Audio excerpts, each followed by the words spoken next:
हिंदू हिंदू का ही दुश्मन बना हुआ है। अब रहते तो इसी समाज में है ना, जब ऐसी बातें कान में जाती हैं तो बहुत दुख होता है। एक आतंकवादी नेता है, आतंकवादी कहना ठीक है उसको, उसने खुली सभा में, खुली चुनावी सभा में सबके सामने खुल्लम खुल्ला ये कहा, लाखों लोगों के सामने, और आज तो टीवी चैनल है तो करोड़ों लोगों तक बात गई होगी। उस आताताई ने ये कहा कि जब मोदी और योगी नहीं रहेंगे, सब हिंदुओं को, 100 करोड़ हिंदू तो होंगे हिंदुस्तान में, सबको खुल्लम खुल्ला कहा कि मोदी और योगी जब नहीं रहेंगे तब तुम कहां जाओगे, कैसे बचोगे। सोचिए, जब मोदी और योगी नहीं रहेंगे, योगी अपने मठ में चले जाएंगे, मोदी कहीं गुफा में चले जाएंगे, तब तुम हिंदुओं को कौन बचाएगा। वो आताताई खुल्लम खुल्ला ऐसा कह रहा है, और डूब मरना चाहिए हिंदुओं को जो इतने पर भी ये सोचते हैं कि मुझे अपनी बिरादरी वाले को वोट देना है। वो मेरी जात का कौन है, मेरी बिरादरी का कौन है, मेरा काम कौन बनाएगा।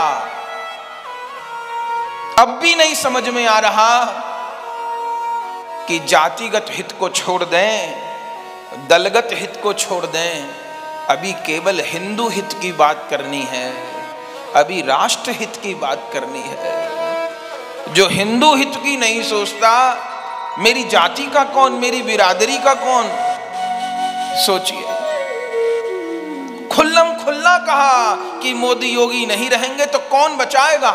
आप सोचिए, जो लोग ऐसा कह रहे हैं उनका यदि राज आ जाए तो क्या करेंगे। जो औरंगजेब ने किया वही करेंगे।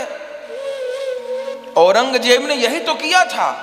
वो प्रतिदिन 1.25 लाख हिंदुओं का कत्ल करके पानी पीता था औरंगजेब। और क्या क्या किया आप सब जानते हैं, पढ़िए इतिहास को। खुल करके उसने ये बात बोली, और तब भी मूर्ख हिंदू को नहीं समझ में आता कि अब चूक गए तो फिर दोबारा पानी पिलाने वाला कोई मिलेगा नहीं हिंदू को। जिन लोगों ने 500 साल की जो बीमारी थी उसको नष्ट किया, हमारे पूर्वज लड़ते लड़ते मर गए राम मंदिर के लिए, राम मंदिर का मुद्दा सुलझाया, और हिंदू फिर भी सोचे। बड़ी विडंबना है, बड़े कष्ट की बात है। और लोगों से शिक्षा लेनी चाहिए। एक समुदाय विशेष जो कहते हैं सब अल्लाह की देन है, वो लोग केवल एक चीज के लिए वोट देते हैं। उनको मतलब नहीं कि पेट्रोल महंगा हो गया, कि सब्जी महंगी हो गई, कि दाल महंगी हो गई, कि चावल महंगे हो गए। वो लोग केवल एक चीज के लिए वोट देते हैं कि हिंदुओं की पार्टी सत्ता में ना आ जाए, इसके लिए वोट देते हैं। उनको और किसी चीज से मतलब नहीं। वो 50 साल से वोट दे रहे हैं, कि 60 साल से दे रहे हैं, कि 70 साल से, एक ही मुद्दे को लक्ष्य करके दे रहे हैं, कैसे हिंदूवादी लोगों को, राष्ट्रवादी लोगों को सत्ता से दूर रखा जाए, ये लक्ष्य है उनका। और मूर्ख हिंदू एकजुट होकर वोट नहीं देता कि हमारा देश हिंदू राष्ट्र बन जाए, गौ माता के वध का कलंक दूर हो जाए, कृष्ण जन्मभूमि प्राप्त हो जाए, गंगा यमुना जी शुद्ध हो जाए। कितनी विडंबना है। हमको लगता है विधर्मी लोग इतने घातक नहीं हैं जितने घातक नकली हिंदू लोग हैं, जो कोट कमीज के ऊपर जनेऊ पहन लेते हैं दिखाने के लिए। पता चलता है कि कब हिंदू बनने में फायदा है, कब कुछ और बनने में फायदा है। ये बड़ी विडंबना है। पर आप विचारिएगा इतिहास, जब जब दुश्मन हुआ, हिंदू हिंदू का दुश्मन हुआ, महाराणा प्रताप के नाम से अकबर कांपता था, पसीने छूटते थे अकबर के महाराणा प्रताप के नाम से। महाराणा प्रताप कुचल देते पूरे मुगल साम्राज्य को, पैरों के नीचे कुचल देते महाराणा प्रताप, इतने ताकतवर आदमी थे। पर क्यों नहीं कर पाए? क्योंकि गद्दार जयचंद, वो गद्दार जयचंद जो कुनवे में उन्हीं का भाई लगता था, हल्दी घाटी के उस रास्ते पर ले आया मुगलों को जो रास्ता उसके अलावा किसी को पता ही नहीं था। और पापियों ने घेर लिया महाराणा प्रताप जी को। 40 दिन महाराणा प्रताप घास की रोटी खाके रहे, घास की रोटी खाके रहे, धर्म का त्याग नहीं किया। राणा सांगा कुचल देते बाबर को, समाप्त कर देते विधर्मियों को, उन्हीं के एक व्यक्ति ने उनको धोखे से जहर न खिलाया होता था। हिंदू हिंदू का दुश्मन हुआ। इतिहास से सबक लेना चाहिए, हम एक दूसरे के दुश्मन न बने। जिसकी जो परंपरा है, जो इष्ट देवता है, जो आचार्य है, जो उपासना पद्धति है, खूब मानिए। सब आचार्य महान, सब इष्ट देव महान, सबकी खूब खूब करुणा।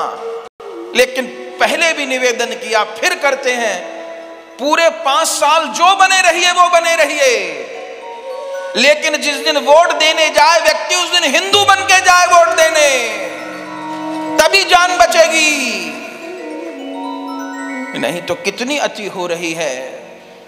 जो मेरे भाई बहन यहां बैठे हैं और हजारों लाखों जो सत्संग टीवी चैनल के माध्यम से देख रहे हैं, देखेंगे, आप सबको प्रार्थना करते हैं, ये लोकतांत्रिक समय है।